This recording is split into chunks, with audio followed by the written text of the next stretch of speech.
کی لازوال قربانیوں کی یادیں لے کر آتا ہے۔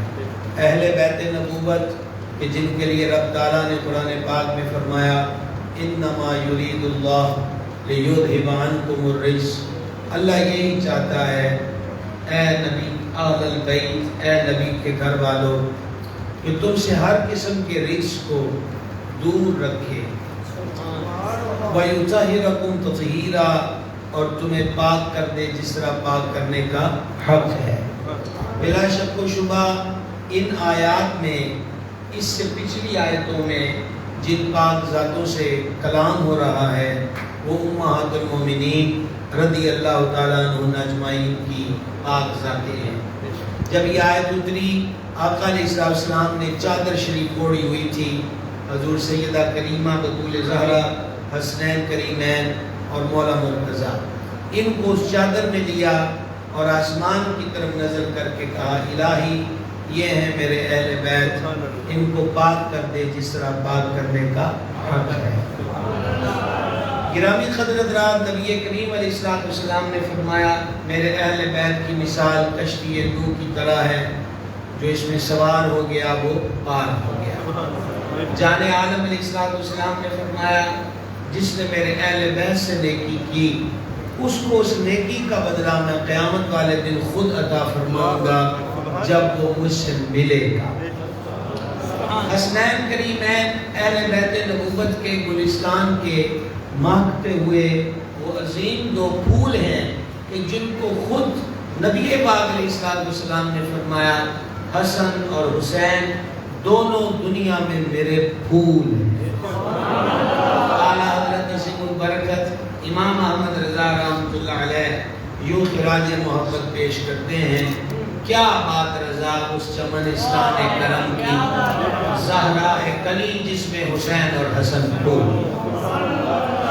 حسنین پاک سے جانے جانا علیہ السلام کو اپنی محبت کہ آپ نے خود فرمایا جس نے ان دونوں سے محبت کی اس نے مجھ سے محبت کی۔ ایک حدیث پاک میں ارشاد ہوا جو مجھ سے محبت کرتا ہے اسے چاہیے کہ وہ حسین ابن علی سے محبت کرے۔ اور ایک حدیث میں یہ مضمون ہے، عرشوں کی طرف نگاہ کر کے اللہ کے حبیب اقدس علیہ السلام نے عرض کی الہی میں ان دونوں سے محبت کرتا ہوں، تو بھی ان سے محبت فرما، اور جو ان سے محبت کرے تو اس سے بھی محبت فرما۔ تو بھائیو یہ اتنی شان والے شہزادے ہیں کہ حضور ان کی محبت کو اپنی محبت فرماتے اور فرمایا جس نے ان دونوں سے بغض رکھا اس نے مجھ سے بغض رکھا۔ اور یہ بات قطعی یقینی ہے کہ جس بندے کے دل میں اللہ کے حبیب علیہ السلام کا بغض ہوگا وہ دنیا میں بھی خائب و خاسر ہے اور آخرت میں بھی نامراد اور معلوم ہے۔ اللہ رب العزت کے دربار کا ایک حسن ہے، وہ جس کو جتنی شانیں دیتا ہے ان کو اتنی بڑی آزمائشوں میں ڈالتا ہے۔ ہم لوگ یہ خیال کرتے ہیں کہ جو اللہ والے ہوتے ہیں وہ ہر وقت پھولوں کی سیج پر ہوتے ہیں، ایسا نہیں ہے۔ کئی مرتبہ یہاں میں حدیث شریف سنا چکا، آج بھی سن لیجئے۔ ایک صحابی معظم رضی اللہ تعالی عنہ بارگاہ میں حاضر ہوئے، عرض کی یا رسول اللہ علیہ السلام میں آپ سے محبت کرتا ہوں۔ میرے کریم علیہ السلام نے سن کر فرمایا تکلیفوں کے لیے تیار ہو جا۔ وہ کیا کہہ رہے ہیں؟ حضور میں آپ سے محبت کرتا ہوں۔ تو سرکار علیہ السلام اس کو یہ نہیں فرما رہے کہ اب تو خیر ہی خیر ہے، موج ہی موج ہے، اب تو لہریں بہریں ہو جائیں گی رزق کی، مال کی اور دنیا کے اسباب کی، نہیں، فرمایا تکلیفوں کے لیے تیار ہو۔ عرض کی اے میرے کریم میں اللہ سے بھی محبت کرتا ہوں، فرما بلاؤں کے لیے دروازہ کھول دے۔ یہ جو حدیث شریف ہے آپ اس مضمون کو مزید وسیع پیمانے پر دیکھنا چاہتے ہیں تو پھر رب کا فرمان ہے وَلَنَبْلُوَنَّكُمْ بِشَيْءٍ مِّنَ الْخَوْفِ، ہم تمہیں ضرور آزمائیں گے۔ یہ جو اس کا فرمانا ہے کہ ہم تمہیں آزمائیں گے، یہ وہ اپنوں سے بات کر رہا ہے۔ یہاں پر کافر و منافقین و مشرکین سے بات نہیں ہو رہی۔ اپنوں سے بات ہو رہی ہے، ہم تمہیں آزمائیں گے۔ مفسرین کہتے ہیں کہ یہ اللہ پہلے کیوں فرما رہا ہے؟ فرمایا تاکہ کوئی دیکھ سمجھ کر دعویٰ کرے محبت کا، عشق کا، اس کے ہونے کا۔ دیکھیں ابھی یہاں پر اعلان کیا جائے کہ جناب 3 دن لاہور ہوٹل میں قیام ہوگا اور وہ فل اے سی ہوگا، 3 وقت 5 اسٹار قسم کے ہوٹل کے کھانے ملیں گے، تو کون کون جائے گا؟ تمہیں بھی تیار، آپ بھی تیار۔ لیکن پھر اعلان کر دیا جائے کہ توبہ سے وہاں پیدل چل کے جانا ہے لاہور، تو پھر میں تو جواب دے دوں گا کہ بھائی وہ 3 دن کا آرام اپنی جگہ، لیکن یہ پیدل چلنے کی پابندی، میں تو اتنا سفر چل کے نہیں کر سکتا، اوپر سے گرمی اتنی ہے۔ تو میرے بھائیوں پتہ یہ چلا اعلان پرکشش ہوتے ہوں تو پھر سارے کہتے ہیں کہ ہم ساتھ ہیں، پر جب اعلان تکلیف کا ہو پھر دیکھا جاتا ہے کہ اب میدان میں کون آتا ہے۔ تو مالک پہلے فرما رہا وَلَنَبْلُوَنَّكُمْ بِشَيْءٍ مِّنَ الْخَوْفِ، ہم ضرور آزمائیں گے تمہیں خوف میں ڈال کے۔ بھئی خوف میں ڈال گئے، حل کیا ہوگا؟ فرمایا اس کا حل یہ کہ صرف مجھ سے ڈر۔ جب صرف رب کا ڈر ہوگا تو نتیجہ کیا نکلے گا؟ پھر کسی چیز کا ڈر باقی نہیں رہے گا، ہم تمہیں آزمائیں۔ اور دوسری بات یہ شروع کے اندر بتا دینا اہل محبت کے لیے بھی مفید ہوتا ہے، تاکہ اس راہ میں جب انہیں کوئی درد، کوئی کشٹ، کوئی تکلیف پہنچے تو وہ یہاں پر شکوہ نہ کریں، بلکہ ان کو پہلے پتا ہے کہ یار نے پہلے بتا دیا تھا کہ اس راہ میں خوف بھی ہوگا، والجوع، بھوک بھی ہوگی، ونقص من الاموال، مالوں کی کمی بھی ہوگی، والانفس، جانوں کی کمی بھی ہوگی، والثمرات، کھیت کھلیانوں اور باغوں کا نقصان بھی ہو سکتا ہے، اولاد کا نقصان بھی ہو سکتا ہے، لہذا پہلے سے بتا دیا کہ ہم تمہیں آزمائیں گے۔ اور اللہ تعالیٰ ایک اور مقام پہ فرماتا ہے کیا تم اس گمان میں ہو کہ تمہیں صرف اس دعوے پہ چھوڑ دیا جائے کہ تم کہتے ہو کہ میں مسلمان ہوں، صرف اس دعوے پر؟ ماشاءاللہ ہمارے علماء کرام، مفتیان ذوی احترام، رونق و فروز اہلا و سہلا، کیا تمہیں محض اسی بات پہ چھوڑ دیا جائے گا کہ تم کہتے ہو کہ میں مسلمان ہوں؟ نعرہ تکبیر، نعرہ رسالت، نعرہ تحقیق، علماء حق اہل سنت۔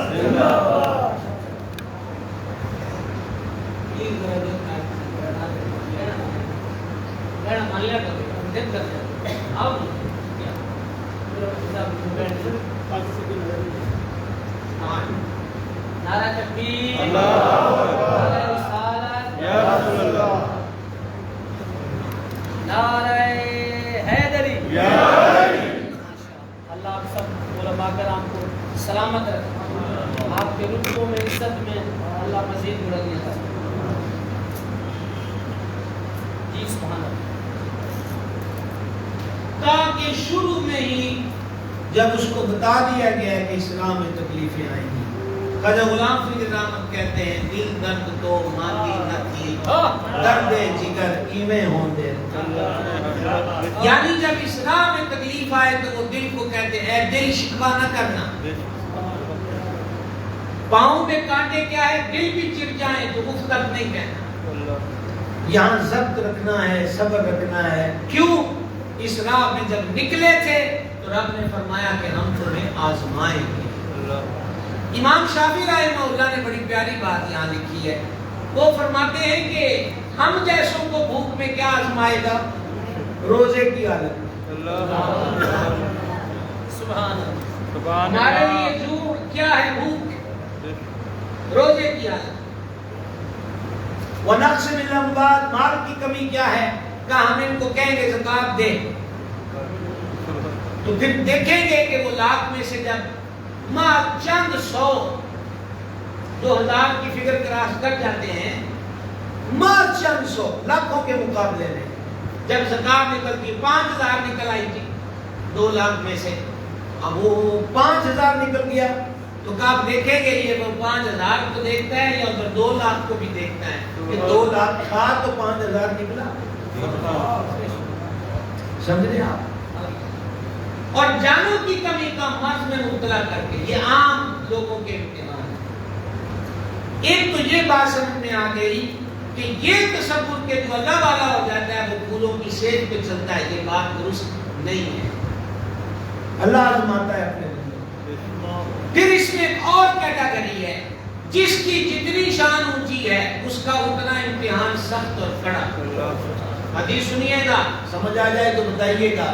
نبی پاک علیہ السلام نے فرمایا، مفہوم حدیث پیش کر رہا ہوں، سب سے زیادہ تکلیفیں اور بلائیں اللہ کے نبیوں کے اوپر۔ 950 سال حضرت نوح علیہ السلام نے تبلیغ فرمائی۔ کل ساری یاد پاک ہمارے سرکار کی 63 برس ہے، اور حضور پھر بھی فرماتے دین کی راہ میں جتنا میں سکھایا گیا ہوں اتنا کوئی نہیں سکھایا۔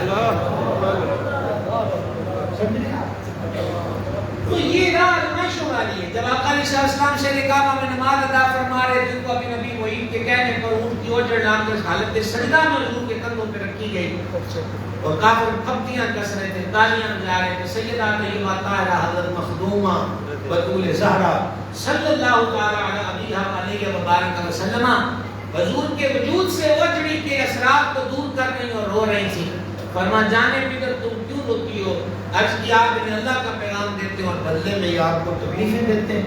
سرکار نے مسکرا کے فرما بیٹی فکر نہ کرو، اللہ جس سے جتنی محبت کرتا ہے اسے اتنا ہی آزماتا ہے، اتنا ہی اسے آزمایا جاتا ہے، اتنی ہی تکلیفوں میں مبتلا کیا جاتا ہے۔ آپ دیکھ رہے ہیں اس بارگاہ کا اصول۔ ہماری زبانوں پر یہ بات ہوتی ہے، میں اتنی تسبیحاں درود اور اتنی کلمے اور اتنی استغفار کی پڑھتا ہوں، کیا کہ میں نے کبھی نہیں چھوڑی۔ میں جب بھی میرا دادا صاحب یا بابا صاحب یا سلطان صاحب بھی آخری دیتا ہوں، پھر بھی مینوں پریشانیاں کیوں نے؟ یہ ہم ہیں۔ اور ادھر سے اعلان کیا ہے، ہم آزمائیں گے، بھوک میں رکھ کے۔ تو پیر سید جماعت علی شاہ صاحب محدث علی پوری رحمۃ اللہ علیہ اپنے مریدوں کے ہمراہ آئے نا دربار داتا گنجبت فیض عالم رحمہ اللہ پر، دال روٹی ملی، شکر گڑھ کے لوگ تھے۔ کبیر صاحب کے ساتھ آئے ہیں کہ لبی دیاں بھی روٹیوں بھی دال نہ، تھوڑی دیر بعد بنا ہوا گوشت گرم روٹیوں کو دے گیا۔ حضرت پیر سید جماعت علی شاہ صاحب رحمۃ اللہ علیہ نے تھوڑا جلال میں آ کر مریدوں کو فرمایا کھاؤ، ہمیں داتا صاحب نے فرمایا ہے کہ تیرے مرید یہاں بھی کہتے ہیں ہمیں صرف دال روٹی ملی ہے، ان کو گوشت روٹی کھلا۔ تو یہ راہ ایسی راہ ہے بھائی صاحب۔ اب شہیدان کربلا حضور سید الشہداء کا مقام کیا ہے؟ جامع عالم علیہ السلام فرماتے ہیں حسن و حسین عرش کی دو تلواریں۔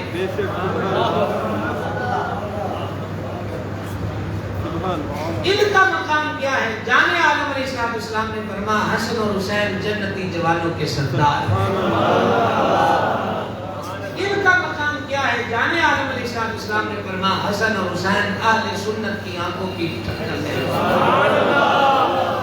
تو میرے بھائیوں، جب شان اتنی ہے کہ جنتی جوانوں کی سرداری نصیب ہوئی، امتحان بھی بڑا تھا، آزمائش بھی بڑی تھی۔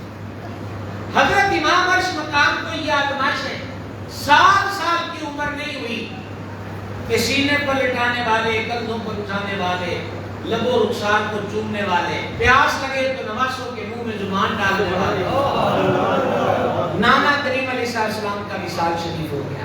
اور حضرت ابو ہریرہ رضی اللہ تعالیٰ فرماتے ہیں میں جب بھی شہزادوں کو دیکھتا ہوں تو میرے آنسو نکل آتے ہیں۔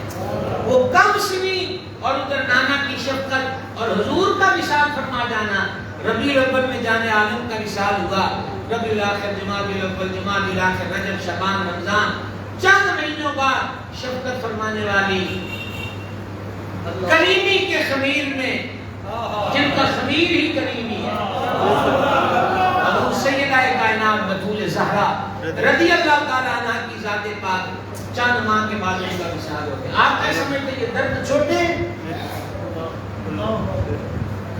سید عالم علیہ السلام کا وصال میں چلے جانا، اگرچہ شرعی مسئلہ یہی ہے کہ باپ فوت ہو اور نابالغ بچے ہوں تو تب یتیم ہوتے ہیں، پر سرکار چلے گئے، دنیا سے پردہ فرمایا ہے۔ یہ تو صحابہ پاک سے پوچھو کہ حال کیا تھا۔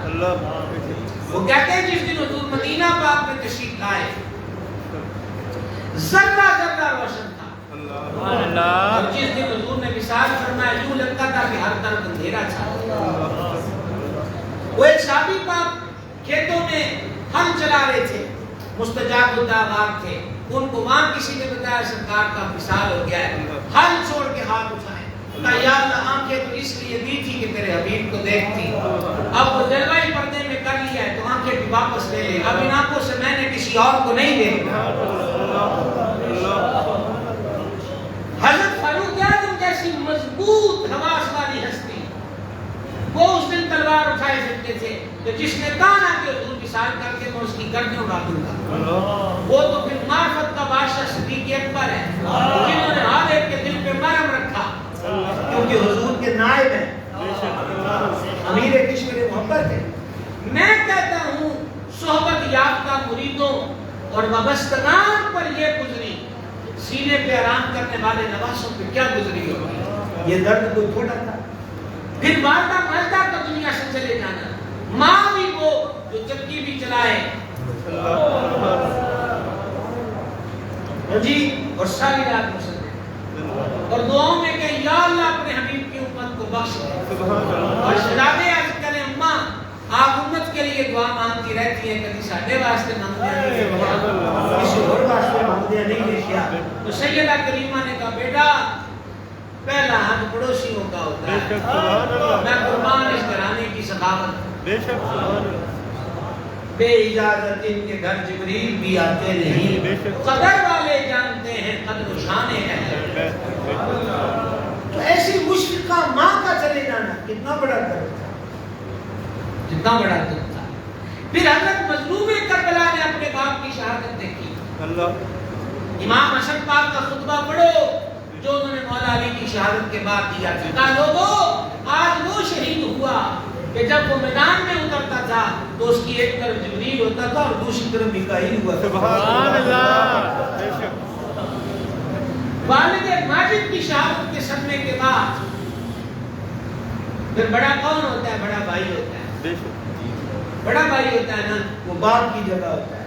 پھر امام حسن مجتبیٰ کی زہر کی وجہ سے کٹی ہوئی انتڑیاں اور آنتیں وہ دماغ کے اندر دیکھی ہیں مظلوم کربلا نے، اس دکھ کو بھی سہا ہے سید الشہداء نے۔ یہ چھوٹے صدمے نہیں ہیں۔ انہوں نے کہا بات کیا؟ میں تک بڑے نے آزمائشیں بھی بڑی ہوں گی، امتحان بھی بڑے ہوں گے، کہا مالک تو امتحان لے گا تو ہم تیرے بندے ہیں، ہم بھی نہیں کریں گے۔ میرے دائیں اور بائیں ہمارے دین کا اثاثہ اور سرمایہ ہے علماء کرام، مفتیان کرام اس وقت تشریف رکھتے ہیں۔ میں ان کی خدمت میں بطور سبق سنانے کے سید سجاد کا ایک فرمان کوٹ کرنے لگا ہوں، ان کو سبق سنا رہا ہوں اور آپ کو کہہ رہا ہوں اگر آپ نے غور کر لیا تو سارے کا سارا واقعہ کربلا سمجھ میں آ سکتا ہے۔ حضرت کریم ابن کریم سرکار سیدنا امام زین العابدین رضی اللہ تعالیٰ عنہ فرماتے ہیں کہ بندہ رب کی رضا پہ راضی رہتا ہے، رب کی مانتا ہے، ایسا مقام آ جاتا ہے کہ رب اسے کون کا اختیار دے دیتا ہے، اسے پاور دے دیتا ہے، یعنی وہ جو کہے ہو جاتا ہے۔ اور یہ بعید نہیں ہے، صحیح بخاری میں حدیث قدسی نہیں، رب خود فرماتا ہے میں اس کی زبان بن جاتا ہوں جس سے وہ بولتا ہے۔ حضرت امام کریم جان العابدین پاک فرماتے ہیں پھر اس کی زبان کو پاور ملتی ہے، پھر اس کے اشارے پر سب کچھ ہوتا ہے۔ رکیے رکیے رکیے، آپ کسی وہم میں مبتلا نہ ہونا، حدیثوں میں یہ مضمون موجود ہیں کہ جنتی بندے جنت میں بسر جنتی لیٹا ہے، اس کی نظر درخت پر پڑی جنت کے درخت کی شاخ پر خوبصورت پرندہ بیٹھا ہے، لیٹے لیٹے کے دل میں خیال آیا اس کو روسٹ کر کے کھائیں گے۔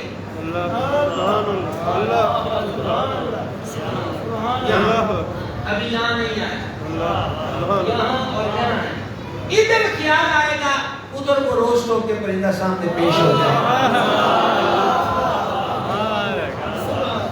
سمجھے یہ ماتڑ سے ماتڑ جنتی کی بھی شان ہے، ماتڑ سمجھتے ہو کہ نہیں سمجھتے ہو، ماتھا جنتی بھی، ٹھیک ہے۔ تو اب اس چیز کو سمجھنا مشکل نہیں ہے، ادھر تصور آیا ہے، ادھر کام ہو گیا۔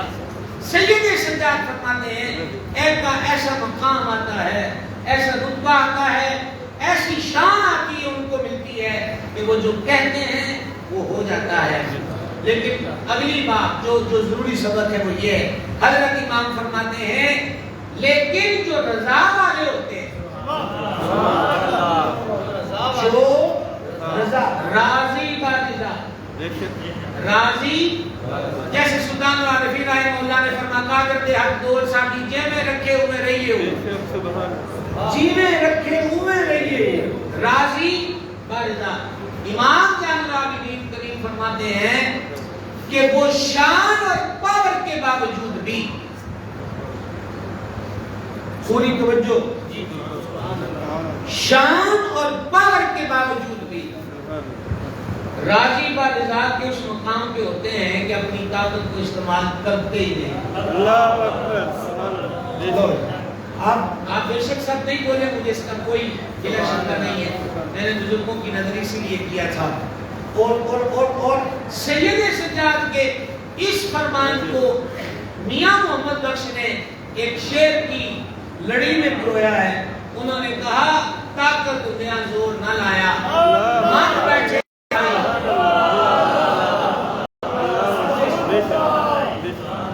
طاقت ہندیاں زور نہ لایا. طاقت تھی. سرکار فاروق اعظم رضی اللہ تعالیٰ کے دور میں مختلف فتوحات میں اضافہ ہوا. 2 رکعتیں پڑھ کے اللہ کے حضور ہاتھ اٹھائے، مولا تیرے دین کی سربلندی کو نکلے ہیں، پانی ختم ہو گیا، ہمارے لیے پانی کا انتظام فرما. ابھی ہاتھ واپس لائے تھے کہ گھوڑا بلک پڑا. وہ جو درخت سے بندھا تھا ان کا گھوڑا، اس نے زمین پر پیر مارا، گھوڑے نے پانی کا چشمہ نکل آیا.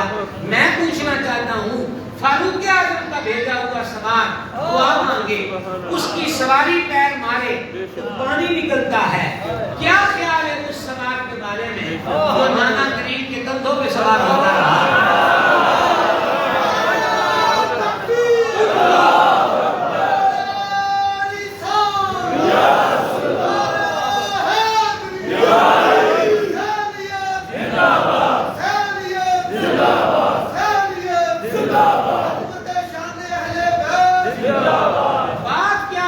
بات یہی ہے کہ طاقت دنیا زور نہ لائے،